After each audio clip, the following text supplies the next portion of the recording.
All right, we're good to go. Okay, thanks. Hi, welcome everybody. I'm Amy Scott. I'm the Autry's VP of Research and Interpretation and Curator of Visual Arts. And I would like to begin our program this afternoon by acknowledging that we are on the ancestral lands of the Gabrieli and Tonga people, whom we recognize as the traditional caretakers of this place that so many of us now call home. And speaking of at home, we are at home here today with the photographer Kristin Bedford, whose work explores the intersections of race, community, and communal expression, as well as stereotyping in Los Angeles. Now, unlike the typical photojournalist, Kristin makes a point of really getting into and to know the people, places, and the art forms that are at the center of her practice. In this way, she pushes back against many of the more sort of superficial images and stereotypes in ways that invite us to reconsider the dominant visual narratives that so often surround certain communities.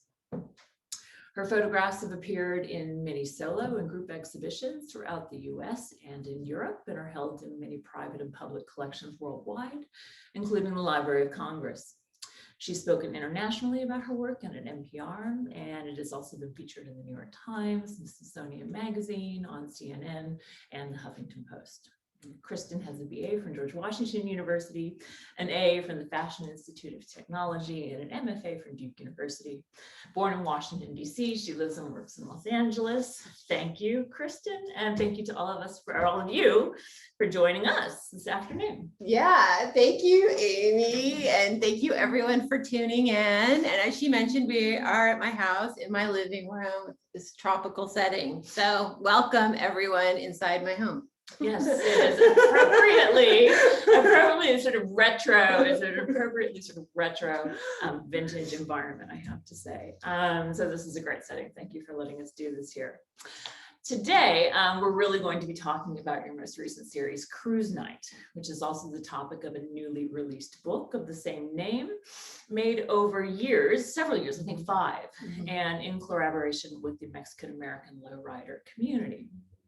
Kristin's path to lowriding originates from her long-standing interest in the nuanced ways that customizing a car can constitute an act of political, cultural, and creative self-expression, and the sophistication, complexity, and artistry of this decades-old tradition.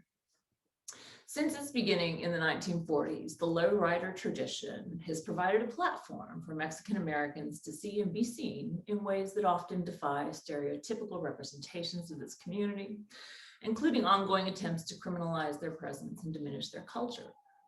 During the 5-year period in which these images were made, Kristin became intimately involved with cars as objects and their owners as people, attending each and every event she was invited to, weddings, funerals, quinceañeras, family barbecues, and of course, I assume, many, many cruise nights. Yes. So for all of these reasons, Cruise Night is not a typical photo documentary series, nor is it an anthropological study. It is art, just like the cars it depicts, and it is a portal into a world that is beautiful, complex, and, as one might expect, incredibly colorful. And then lastly, I would like to point out that it is important, I think, that we're having this conversation on the anniversary of the 1940 Zoot Suit riots. 5 days of terror between June 3rd and June 8th that took place in 1940s Los Angeles, during which Mexican-American teens, youth, children were attacked, stripped, and beaten for wearing zoot suits, the flamboyant fashion statements similarly crafted as cultural symbols of rebellion and visibility during the 1940s. So with that, Britt, I think we can go to the first slide. Now, this is a really, I think, amazing introduction into the series because it speaks to the presence of women within this culture, and of course, your own identity as a woman creating a body of work around a culture and a community that is so often stereotyped as being macho.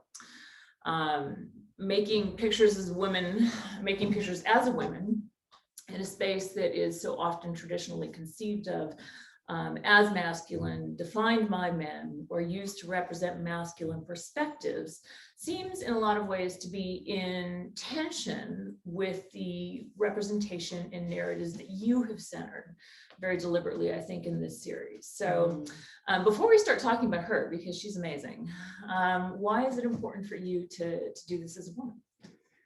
So I've never focused on being a woman photographer before in my whole career. I've always thought of myself as a photographer. And it wasn't until I did this project that I gradually over time was like, who is making these quiet, reverent, very natural pictures of women? And why haven't I seen them before? And it occurred to me that maybe it took a woman photographer to break down that hypersexualized narrative about women in the automotive movement. I mean, yeah, there could be a guy a very emo guy who could have done it, but maybe like for the first step, it took a woman. I don't know. And there are other women who make work. Obviously, this is just a large scale body of work, and it's been published into a book. So I didn't actually have any intention to be documenting women. It was very organic, and there are a lot of men in the book. My process is just to sort of let myself go into the unknown and just sort of be open to never knowing where a story is gonna take itself. And it was over time that these pictures of women popped up to me, and they kind of created their own dialogue. So what does her, she has no identity tattooed on her chest, which is the title of this image. What does that mean? And what does it say about her and about her role in this community? So this is Mary, and she translates no soy de ti as I don't belong to you. And for me, this photo is about many different levels of empowerment. The words are, on one level about a romantic partnership, like that she won't belong to anybody. But then also, this is her car. This is her 1952 Chevy. And so she has her own means and her own self-expression. So she's not a passenger. She is cruising down the boulevard. I will just note that in this particular photo, she is in the back seat. We were coming back from lunch and her son Gilbert was driving, but usually she's the one driving. This was just sort of an exception. And then I think on like a third bigger level, just as a Mexican-American woman in society, as a lowrider, she doesn't belong to anybody. She is her own person and has her own voice. And, lowriding is about community and it's about family, but it's also about fierce calls for respect and being treated with dignity.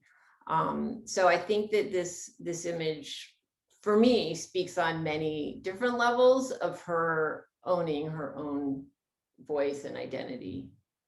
The other thing that you just mentioned that's really interesting is she's in the back seat because you just had lunch. Yeah, you're in the car, obviously. I'm in the passenger side, yes, obviously, with her. So there is a proximity and an intimacy that is real.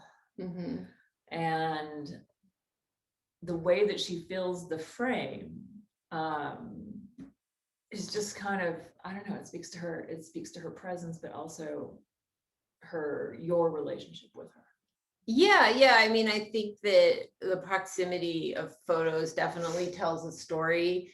And also, and this comes up a lot, is that I don't use a zoom lens. Everything I do is a fixed lens. So that means that the distance I am is the actual distance of the subject and myself. So this is where I was in relationship to her. This is when you turn around from the front seat, this is the distance you are to the person in the back seat.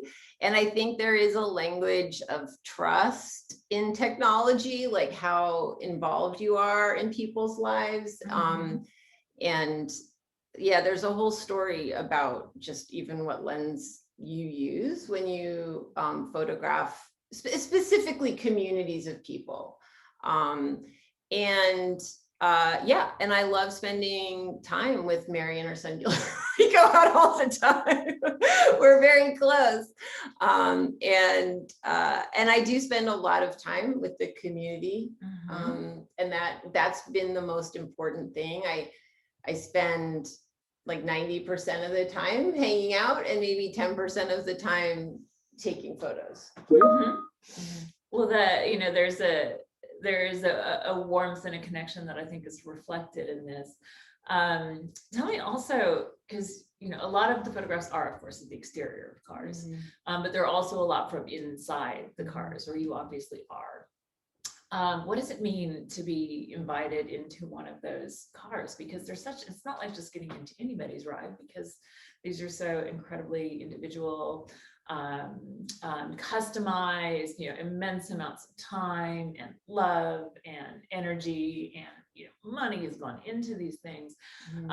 So what does it mean to be invited into one of them? Oh, well, it's always a great honor. I mean, it feels like getting invited to a really cool party every time you go into one. Like, my own car is not a party, but you get into a lowrider and you're like, wow, I'm hanging out with the cool kids now. And I get to drive down Whittier Boulevard with like the cool kids.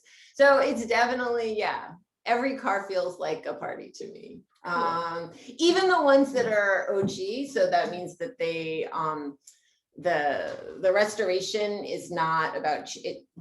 How do I explain it? They aren't customized to be different than the original parts. They're kept in their entirety. So if that makes any sense. So it's always just exciting to be invited in, and it just feels like a privilege to get to be seen and to experience it. And then of course the experience of hydraulics is definitely fascinating. You put your hand, because there's not always seatbelts, you have to put your hand sometimes up, depending how, if there's any bouncing, so your head doesn't hit the ceiling. I've learned some things about cruising over the years. Well, and I like the fact, the other thing I think the other thing that made this a really nice photo to sort of kick the conversation off is that it's as much about the people as the cars. Obviously, you can barely even see, or you can't really tell what the car looks like. But she is as colorful and sort of powerful as that automobile. You just get a sense that it's sort of character and strength of character that she matches her ride.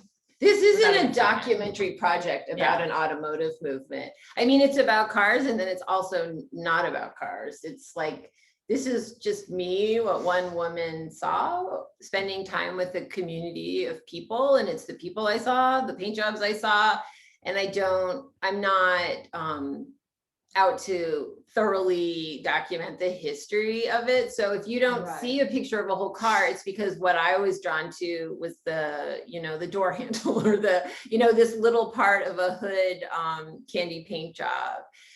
So it's not a historical overview. So it's the details and the glimpses of my experience. And also something I like about this photo is that she feels very divine.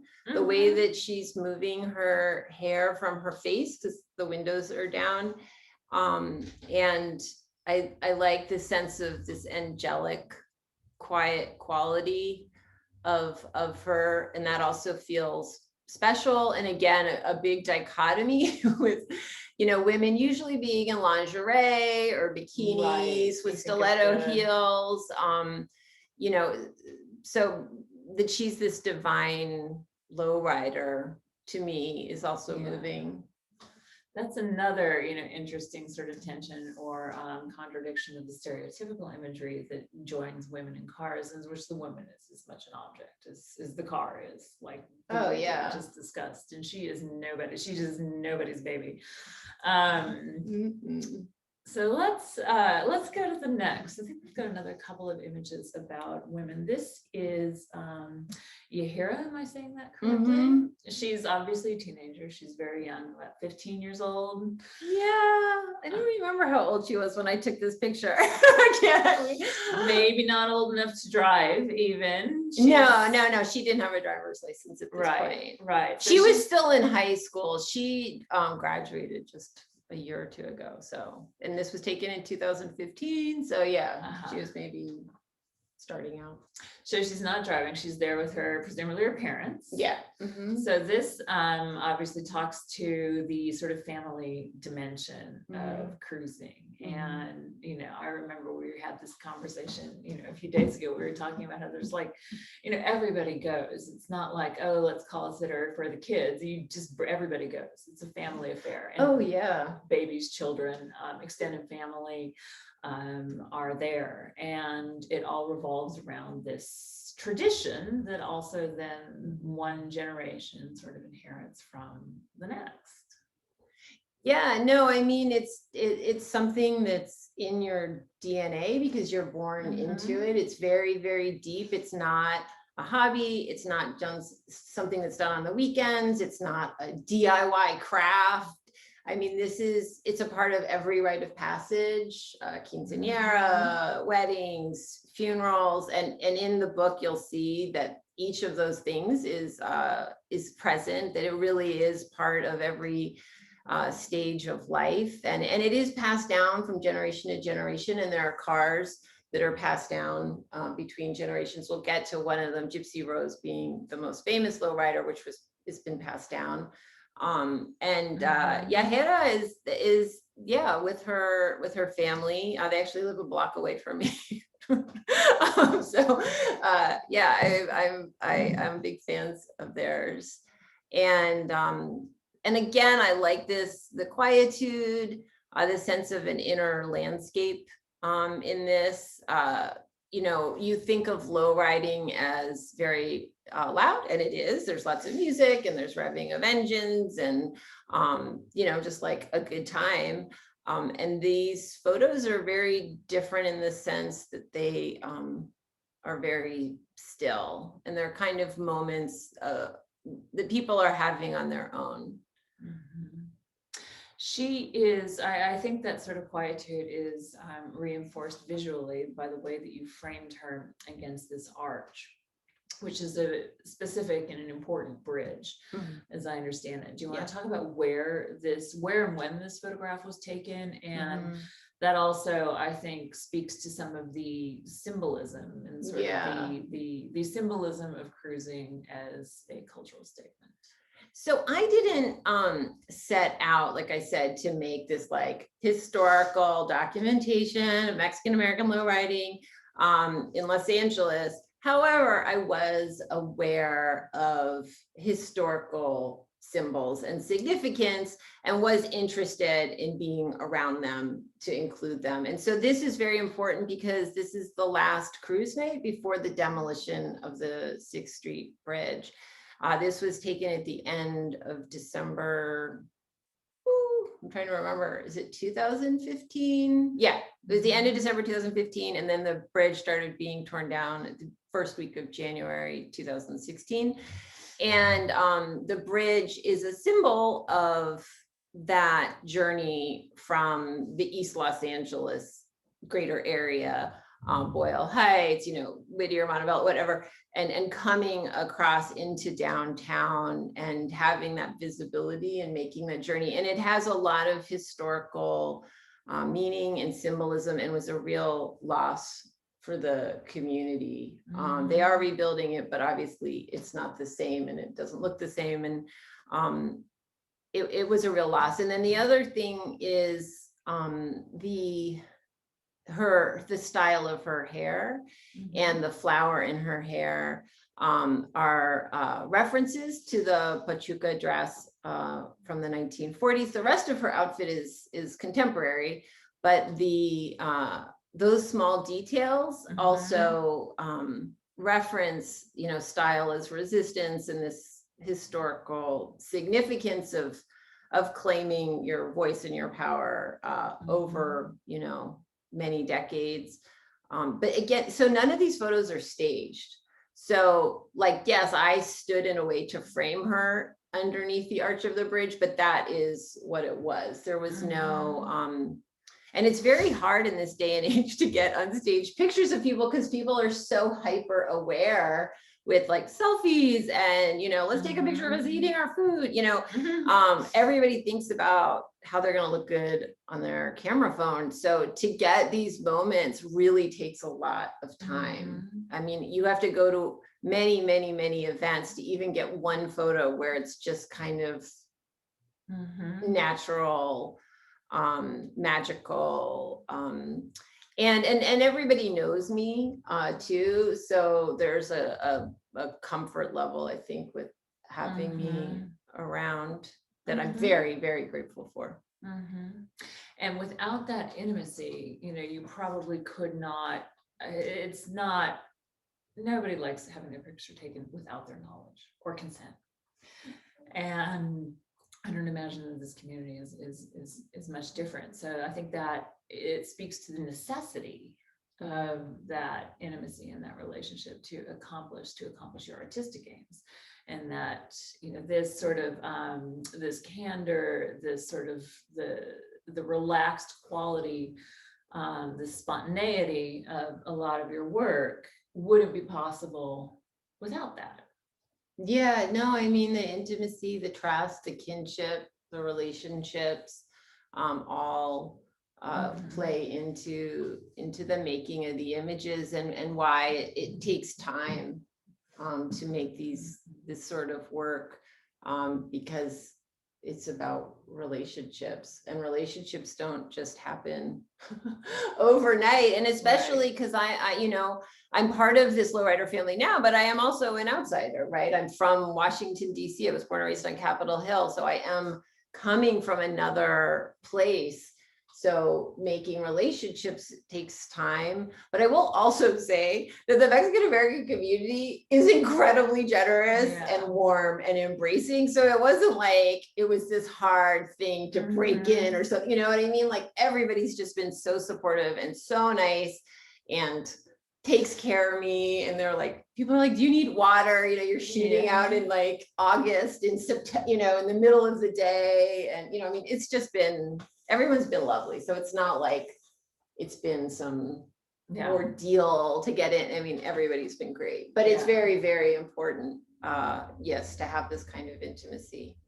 That was my, working on the Autry's 2017 exhibition La Raza about the photos of the Chicano movement from the early to mid 70s. That was absolutely 100% my experience too. It was just so warm and so open in ways that I did not expect and will never forget and will always be grateful for.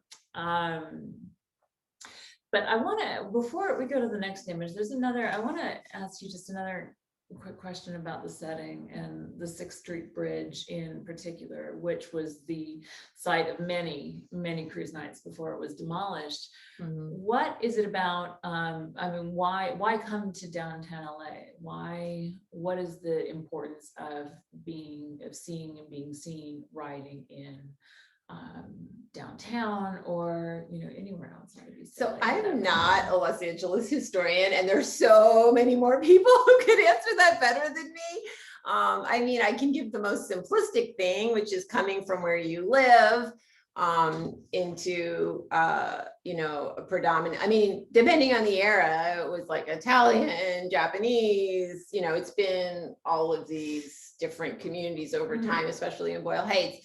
But in terms of being Mexican American and being there and then crossing over into downtown where you had a lot of commerce, white owned businesses, white shopping. There were tons of Mexican, we had Chavez Ravine. It wasn't like it was just totally white, but I think there's a sense of coming into the commercial district and being seen. And, you mentioned the Zoot Suit riots and being abused and discriminated against openly. So it is a very special symbol of going into like another place in Los Angeles, different from maybe like the safety or the comfort of your own neighborhood. Right. But again, I am not a historian. I know a lot of people who could answer this question so much better than me.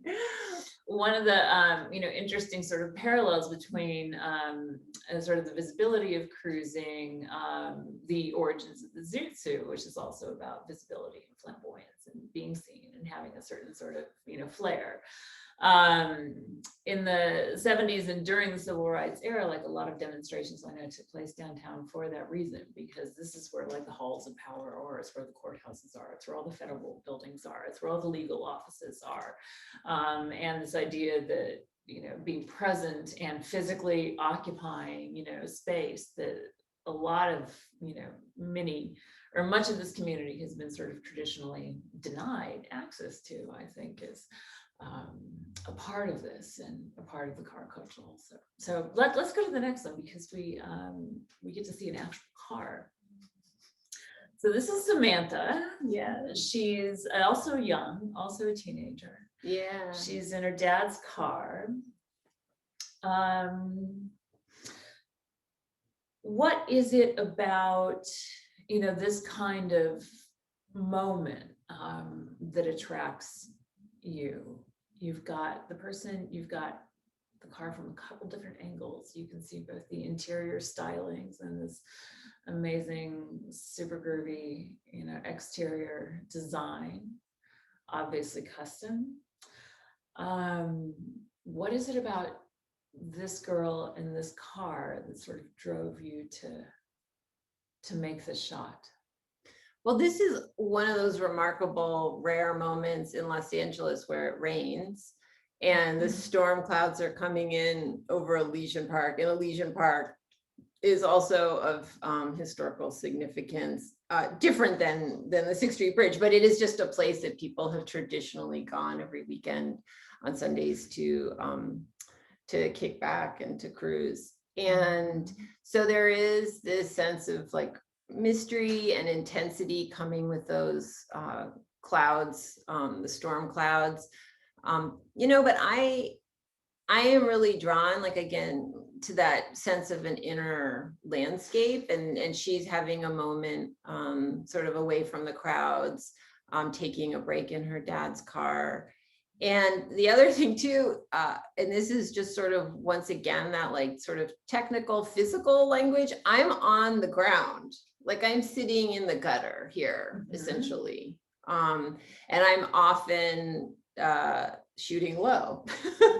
That's also something that I like to do, because it magnifies the car and the person, because you're abstracting a lot of the other details around you. So when you go low, you can really explore the subject matter. And I just, I think there's a lot of mystery in it as well. Yeah, I like the idea of, the low perspective affording some of that mystery, and also sort of really being an inherently sort of respectful place to make the image, because you're looking up literally physically at whatever you're shooting. Is that something that is that a practice that you use consistently, or did you design it for this series where it obviously fits really well? But I wonder if that's something that evolved in real time, or is that just part of the way you work?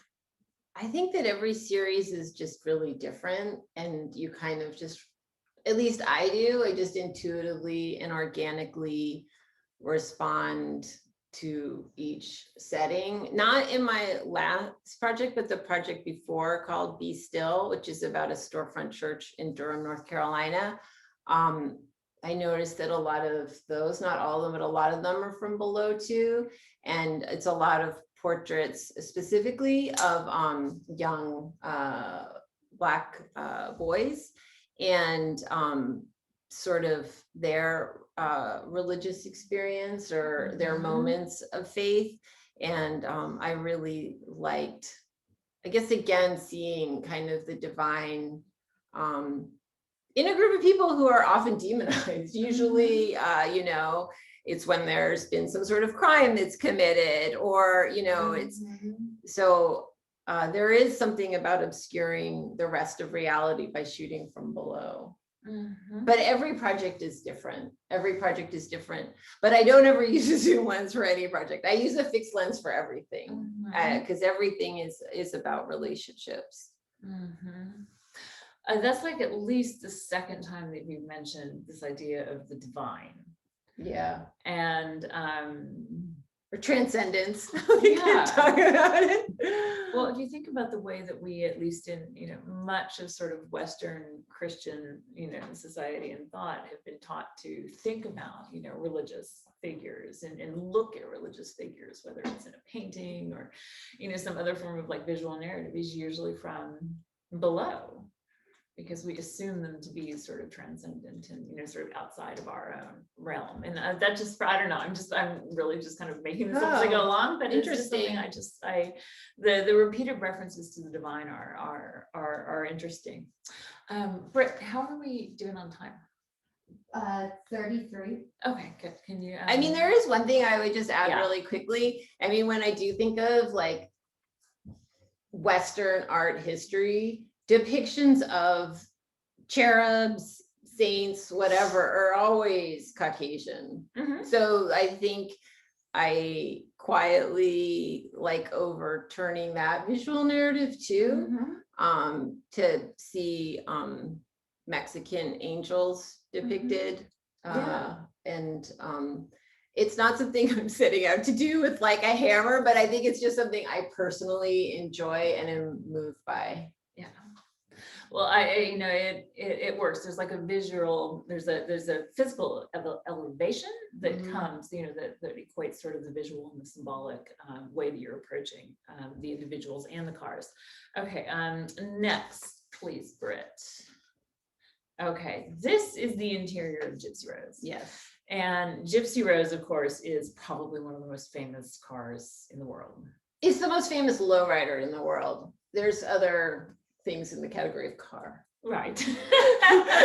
like a Batmobile. There's all these, there's a whole bunch of cars. But yeah, it's the most famous it's considered the most famous lowrider. Okay, excluding cartoony, Hollywood, I know there's a lot of cars that are really supercars. That's true. That's true. But this is, I think, one of them. I mean, many people have listening to this have probably it's one of the few cars in this presentation that a lot of people have probably seen directly, because it's been in museum exhibitions, including the recent Peterson one on Low Riders, where I got to see it. It's housed at the Peterson right now. That's where it lives currently. Yeah. It's absolutely amazing. But you've taken it from the interior.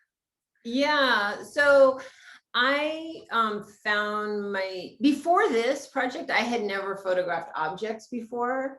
And so I had to figure out how to relate to metal and materials and all of these things. And it was very organic and intuitive that I related to customization through these details, not like the bigger picture. And in this one, this car was created by Jesse Valadez Sr., who's no longer with us, and he customized Gypsy Rose. And this is the 8-track tape that he, one of his favorites that's still in there. And this was passed down to his son, Jesse Valadez Jr., who recently passed away very sadly.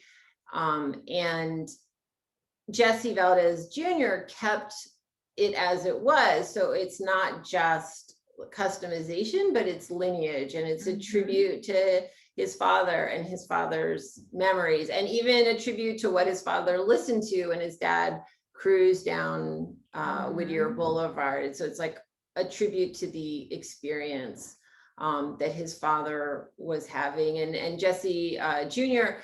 Kept it intact. He didn't change anything. And Gypsy Rose appears in the book in 3 different places, actually. There's this picture which I took, and then there's another picture from it's part of Imperial's Car Club, an Imperial's Car Club album, and you get to see it's an old photo of his dad driving it. And then the third is from Jesse Jr.'s funeral. They pinstriped his casket to match the exterior candy paint in the car. So there is like this, they're not all put together in the book, but there's like this string of Gypsy Rose appearing in different forms. It's very, very important car. Yeah. And something about this photo is, I mean, this is probably the closest that I will ever get to being inside this car, but I feel almost as if I am. Like I'm surrounded by this, you know, fuchsia, this velvet fuchsia, you know, plush interior. It reminds me of the inside of, you know, I'm going to date myself here, of the bottle on I Dream of Jeannie. You know, it's just like this completely, it's a surround experience. You're encased in velvet, in fuchsia colored velvet. And the picture of the car behind the 8-track, is that the original Gypsy Rose? I mean, there's been more than one Gypsy Rose. So can you tell us a little bit about the history? That picture is from a famous article that was about low riding, and so it is that car. It's the car of the car. Gotcha. Yeah, there's multiple Gypsy Roses. There were many incarnations. This is the final one that we have with us. It's a 1964 Impala, and yeah, it was just it's a famous article that a lot of kind of the old timers were featured in. Again, there are historians who can like cover these articles more at length than me. I'm sort of more familiar with the family and the tradition. And Jesse Jr. was so sweet. This was actually the first day I even met him. And I was sort of like, can I photograph Gypsy Rose? And he's like, opens the door. He's like, you can get in. And I was like, what? You know, I'm like wiping myself off. I don't want to get anything in. And so I got in the driver's seat and took this picture. And I didn't crawl into the backseat, which is also pretty magical. I mean, you can't, it's pretty incredible, the whole thing. It's sort of like being, I mean, you get the sense from this photograph, you know, where you're like literally immersed in it, you know, the color and the material is just all around you, of being like in an art installation. These cars are, they're obviously art, but this feels like you're in the midst of some sort of, you know, surround immersive style, you know, art installation. And I can't quite make out but what's on that cassette tape. It's 8. I mean, 8-track. Yeah. I can't remember. I don't know. Maybe, probably. I don't know. I don't want to get in trouble. People are diehard about facts and anything to do with automotive, and you can quickly go down I said something wrong. So I'm just going to say, I don't know. There are people who have like written papers about this car. So I don't know. But yeah, I mean, that's the other thing, is that I see low riding as a fine art, and these photos are also recontextualizing it, like my vantage of it as art, and then seeing that like the photos themselves are presented as fine art, and then seeing their work as fine art. Like there's multi levels of recontextualizing that this isn't some kind of crafty, funny thing. You know, it takes incredible skill and vision to pull these off. Well, speaking of cars as art, I think that goes right into the next slide that we have, Brett. Candy Lime, the aptly named Candy Lime. And what I like about this car, among other things, is that you've just gotten this composition that just zeroes right in on the design. I mean, we have a vague sense that it is indeed a car. You can see the chrome. You can see an aspect of what looks like a back window. But other than that, it's just like a purely, you know, it's a modernist celebration of this kind of design. You get the sparkle in the color and the differentiation in the color, and that lime green that can only come out of, you know, this kind of paint. It's amazing. And the way that you photographed it makes it look, I mean, it's barely recognizable as a car, but it is. So we know what we're looking at, but the emphasis is really on this just spectacular paint job. Yeah, candy paint is just so incredible. The process of layering, and I'm not going to go into all the technical stuff, but it's what produces this sparkle. And just, yeah, it's absolutely stunning. And again, so my pictures are, and this is something I haven't talked about before with the series, but it's something for all of my work. They're full frame. So I come from film photography and darkroom photography. And when you have a full frame image and then you print it in the darkroom, if you file down the negative carrier, you can have that black line around the picture, or, you know, like you'll even see like, well, you'll see like the numbers and the sprockets like that are on a print. And so you're seeing, or if you see like an old contact sheet, you're seeing the entire image. So I don't crop any of the photos. So because my brain is used to film, I only switched to digital photography in 2012. So my whole hardwiring is film photography. And so these aren't cropped. And I mention this because again, you can see how close I am to the paint job. Like, I'm like, let's dive into the paint job. Let's like go have a sparkle bath, you know, like, so, yeah, because I find them really sensual and magical and really inspirational, these colors. Do we know the story of how this car originated, or no? But most of these cars are, you know, most of these obviously they're vintage, and so they have a certain age to them, and most of them are probably, you know, where are they? Where does one even get the cars to this? Again, something is best to ask a lowrider, but you get them everywhere.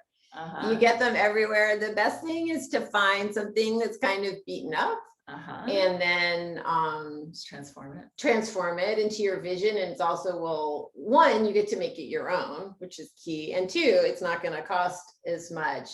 It's not really the thing to do to buy like a totally customized lowrider. It's like just that's somebody else's vision. And it's more for somebody who doesn't want to do customization. Because so much money and time goes into making these. Like you wouldn't, I don't think you would get like a fully blinged out lowrider to then change some of it. So yeah, they're all pretty spectacular. But yeah, where you get them, I mean, you look at Craigslist in Utah and you drive and you go get it. I mean, just anything.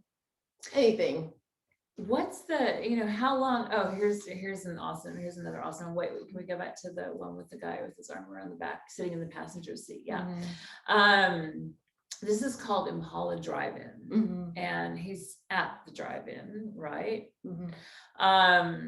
So this speaks to, again, sort of the social nature. He's sitting in his car by himself, but at the same time, he's surrounded by other lowriders and other cars. So it's an event. What is it about the, you know, nature of the community that it's like is it always a coming together? You know, these cars, I mean, are they driven to the grocery store? Do they have a Monday moment in their lives? Like everything looks like it's a celebration, or some sort of party going on around these cars and within this community. So most people have what they call a daily driver. But then depending on the time in life and where you are financially, you may have this would have been your only automobile that you dropped your kids off at school in. It's a little bit maybe around financial and time of life place. And, you know, cruise nights are always, they are a community event. It's a social event. Even if, you know, you have two other people in your car club, the three of you are cruising. Here we are, it was a big event at the Vineland Drive-In. And this one I also like, because I mean, we see this in other photos, but that quality of light in Los Angeles it's a character unto itself. And this golden hour, again, the solitude and the quietness of it. I like that you get to see the character of Los Angeles light as a theme in this image as well. Yeah, and I not only sort of the LA light, but the reference to the drive-in, which is of course like this social form of entertainment that I remember growing up even, that is almost, but not quite, like Gone by the Wayside itself. So there's like a vintage or a retro sort of quality to the activity in addition to the cars and sort of the vintage fashions and hairstyles that like a lot of people sort of adorn themselves with to go out and cruise. So it almost is as if we are in another era, but one that is not only alive and well, it's vibrant and colorful, and it's a celebration. So I just want to go off topic for 1 second, and that's that, we'll probably talk about it. We're having a cruise night to celebrate the book cruise night this coming Saturday, which we'll get to. But I just want to point out that this car will be there, and I'm actually going to be signing books sitting next to this car. So like you can experience the book, the photo, the people, the car, all at the same time, the full experience. But we can go back to that. I just wanted to throw in this car will be there. In fact, a number of the people and the cars will be there this Saturday in El Monte. Yes, that's going to be amazing. And please come. And the flyer is on the Autry website for it. And did you get, because this reminds me of the book itself. So is the color of this book, where's the color of your book inspired by, one or more of these cars? But it's like that electric, it's not just a royal blue, it's like an electric blue. Yeah, I don't know what Anthony calls this color. Usually everybody has a specific name for the color of the paint they use. No, I chose the cover is a blue, like a dark blue cloth, and I wanted the sense of night and depth. And for me, blue is like a very moving experience to look at. And if that makes any sense. And I chose a blue metallic ink to put that onto the cloth. And you can't actually look at it straight on. You have to, no matter where you hold it, where the light hits it, it looks like a different shade of blue, which is twofold. One, the experience at night, you never really look at anything directly at night. There's always a sense of moving. There's always something in shadow. And then also the paint jobs, when you stand in different places, they look like different colors.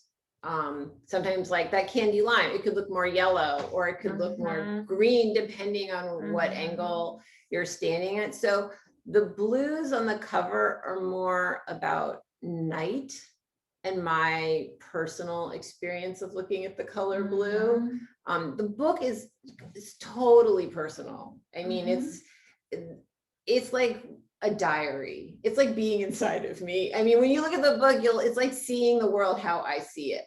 There's no like filtration. I didn't have anybody's input on how to sequence it or edit it or choose, this was like, I went in a room and wrote a diary entry and came out with it. Well, among the other things that I like about the book, the sequencing, the colors, I mean, the way that, the imagery is also saturated, but it speaks, as a whole to these cars as sort of these kinetic, rolling art objects.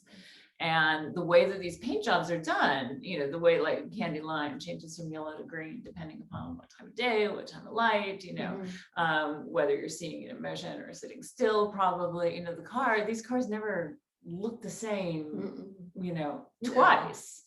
And the book does a really interesting job of combining like sort of the visual spectacle that they are with this, sense of community that is deeply personal, that comes from you.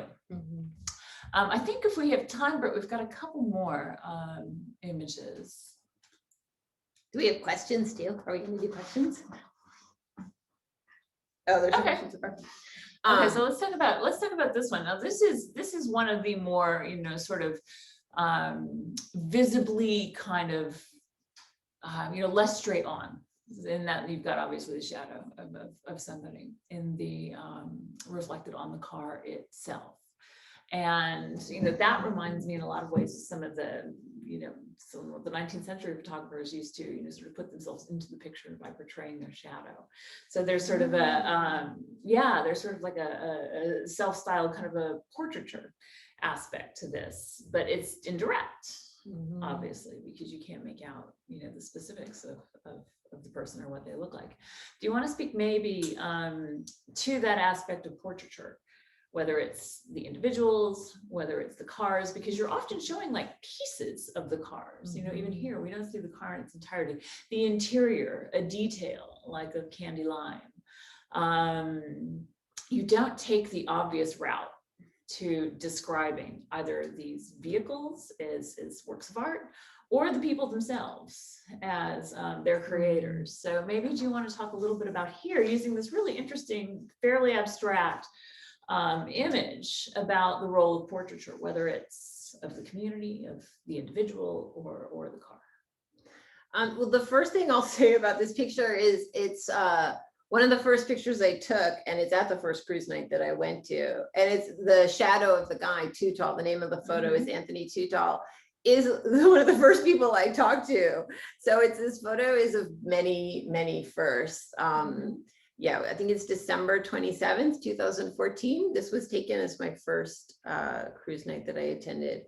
And, the way that I work is that I work with a kind of stillness and quiet internally. And then, and while I'm making these images in community, I go back to my studio and I quietly look to see which ones speak to me. Very intuitive, nothing rational, nothing logical. This was the one from the first cruise night that I printed out and looked at, and I was like, oh, this is interesting. This has this mystery in it. And it feels very LA again with that golden hour light and the simplicity of it. And so I think that I don't really have any approach to portraiture. I think I just do what, like where I feel just sort of drawn to being.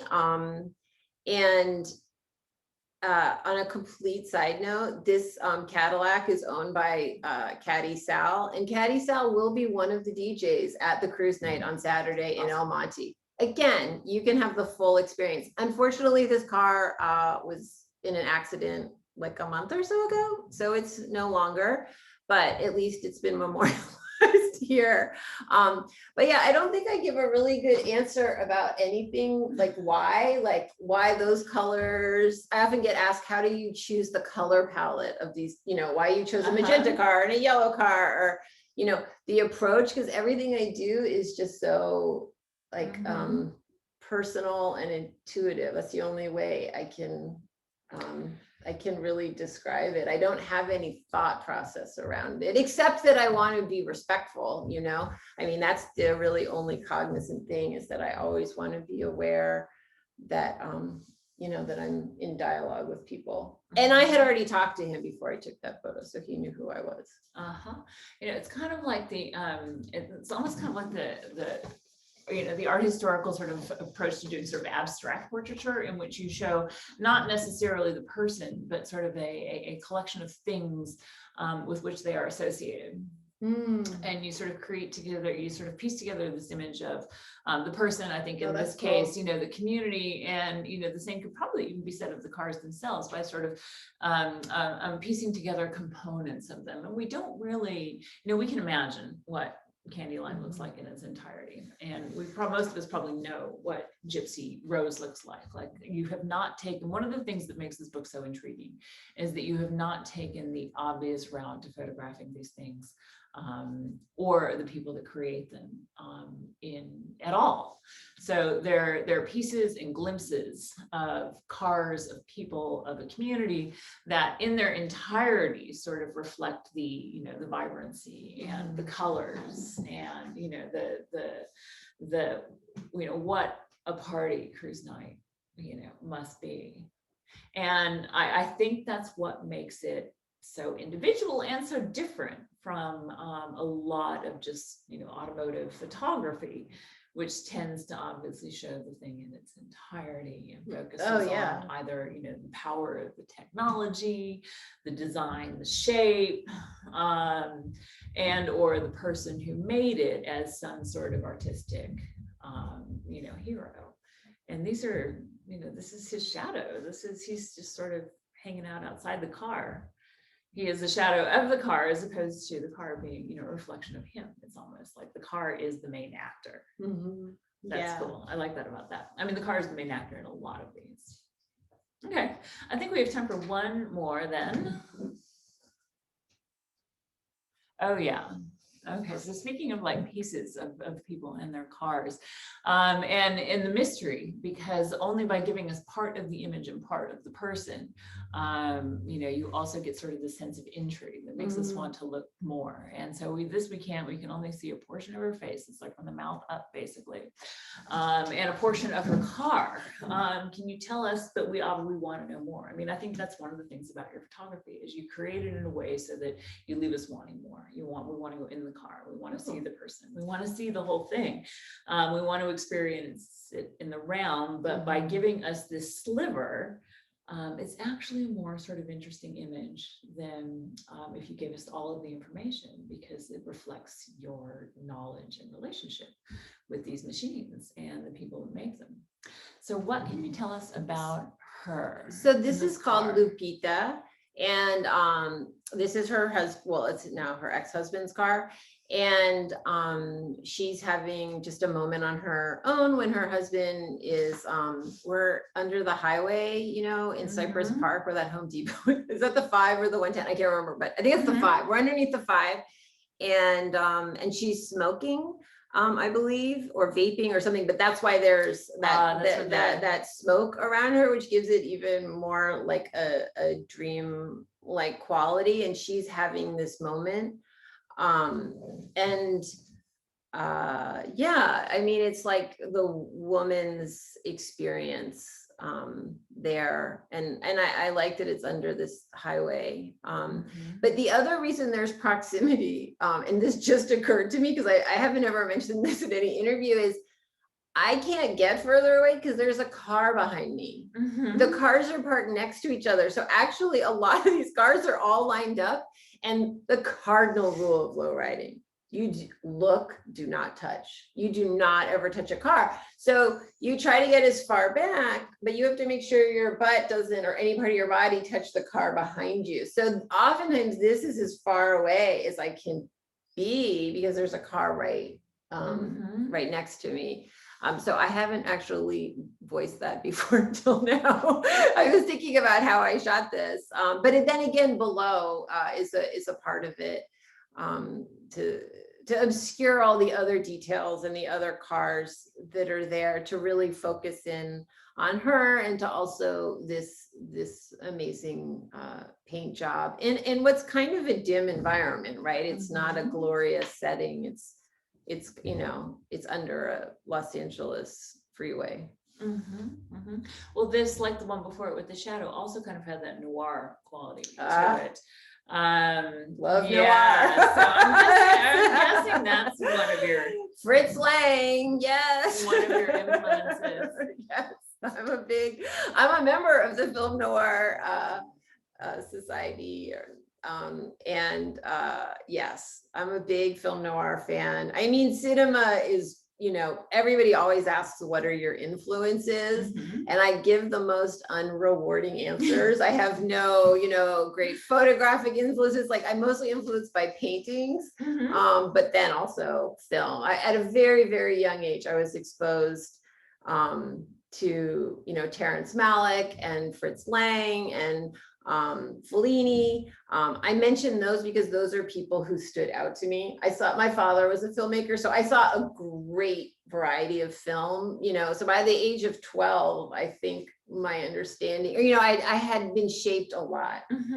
And also how Terrence Malick doesn't use artificial light, and he often just shoots with the golden hour, and seeing that, and also the framing of Fellini. And then of course, like I mentioned, Fritz Lang, there's many noir directors. He's just one, but he definitely symbolizes the genre very well, in the sense of shadow and darkness and the framing of it.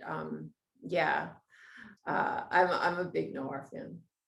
The other thing, well, from the but again, smoke nothing to is the intentional. lighting. Nothing is intentional. It's just all coming out somehow. Well, your visual, your visual sensibility, is informed by your unconscious, and clearly, yes. The amount of film that you just sort of absorbed, in your childhood, and by hanging out with your dad, it comes out, I think, in these moments and in these images, whether you're thinking about it, I think you're right or not. And I actually, when I would love to get to do a show at the Freer Sackler Gallery at the Smithsonian, because I think that the Freer collection probably has shaped me more than any other group of art. And if you were to look at these photos next to their neoclassical late 1800s, early 1900 paintings, the watercolors of Whistler, Thomas Dewing, Abbott Thayer, it would have,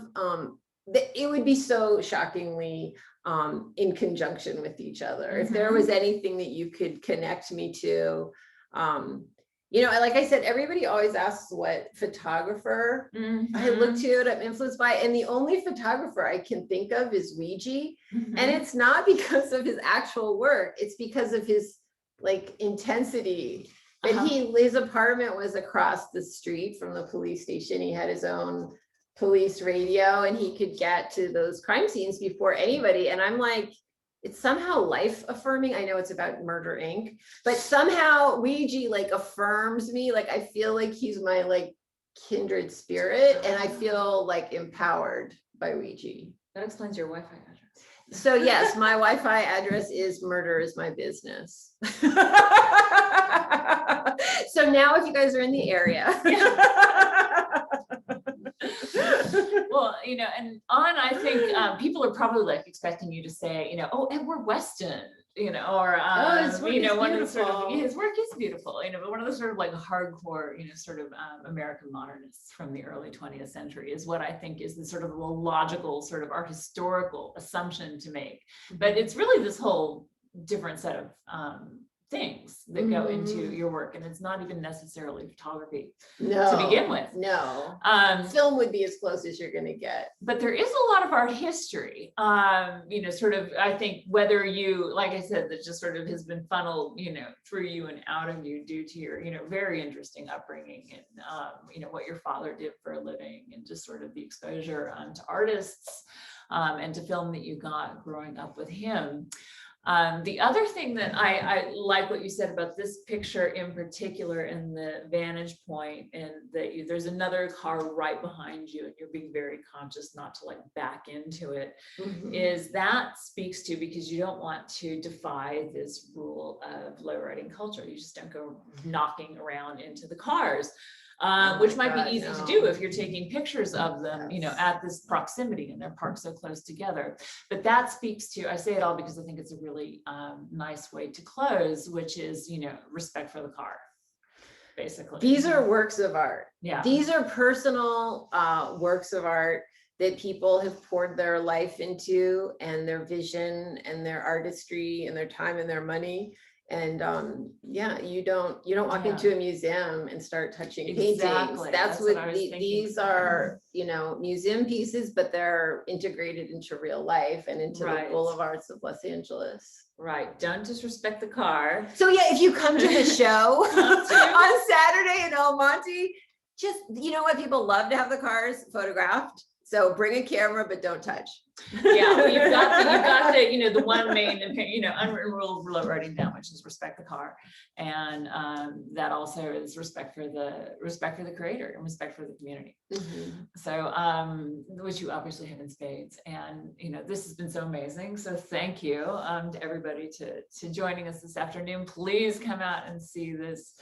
These cars, meet some of these people. Oh, and Skylight Books is selling the book at the cruise night, and it's been kind of hard to get And it you'll be sold out a signing lot of them? places. And I'll be sitting, signing them. And as you know, DJ Caddy Sal will be there. And there's a woman who will be spinning vinyl, and there'll be tacos, and it'll just be a really great party. That sounds awesome. All right. We'll see you there. Thank you so much. Thank you.